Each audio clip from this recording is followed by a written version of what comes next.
నిజానికి మనం జీవితం అంతా పోరాటమే చేయాలి.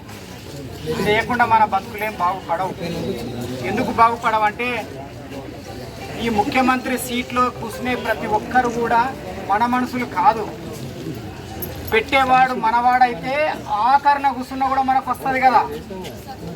కానీ ఇక్కడ పైన ఉన్న వాళ్ళంతా ఎవరు? వీళ్ళు మన వాళ్ళ కాదు, మన వాళ్ళు కాదు. కాబట్టి పెట్టించుకోవడానికి వాళ్ళని వంపి పని చేసుకునే బాధ్యత మనందరి మీద ఉంది. కాబట్టి రేపు మీ యూనియన్ ఇచ్చే పిలుపులలో మీరందరూ కంకణబద్దులై పాల్గొని పోరాటం ద్వారానే అది సాధ్యమవుతుందనే విషయాన్ని ఎప్పుడు మర్చిపోకూడదు. ఎప్పుడు ఎక్కడికి పిలిస్తే యూనియన్, ఎప్పుడు ఏడ ధర్నాకు పిలిపిస్తే యూనియన్, ఎప్పుడు ఏ సర్పంచ్కి మెమోరాండం ఇవ్వాలన్నా, ఎంపీడీఓకి మెమోరాండం ఇవ్వాలన్నా, లేదా పంచాయత్ కార్యదర్శికి మెమోరాండం ఇవ్వాలన్నా, జిల్లాకు రావాలన్నా, ఎక్కడికి రావాలన్నా మన కాలంతా కూడా పోరాటం వైపే అడుగుపడాలి. అట్లా అడుగుపడిన నాడే మన సమస్యలు పరిష్కారం అవుతామనేటటువంటి విషయాన్ని మనం అర్థం చేసుకోవాల్సినటువంటి అవసరం ఉన్నది.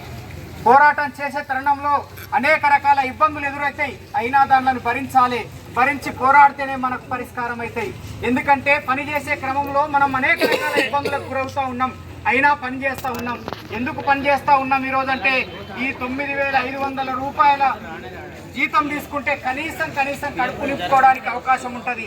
అందుకోసమనే పని చేస్తున్నాం. మనం బాగుపడడానికి లేదు అనేటటువంటి విషయాన్ని మనం అర్థం చేసుకోవాల్సినటువంటి అవసరం ఉంది. మీరందరూ కూడా ఆ రకమైన పోరాటానికి యూనియన్ పిలుపుస్తే దాంట్లో మీరందరూ కూడా సంసిద్ధమై ముందుకు పోయేటట్టుగా మీరు కంకణబద్దులు కావాలి. ఆ రకంగా ఆలోచన చేయాలి. ఆలోచన చేసి పోరాటాన్ని విస్తృతం చేయాలని చెప్పి ఈ సందర్భంగా తెలియజేస్తూ నేను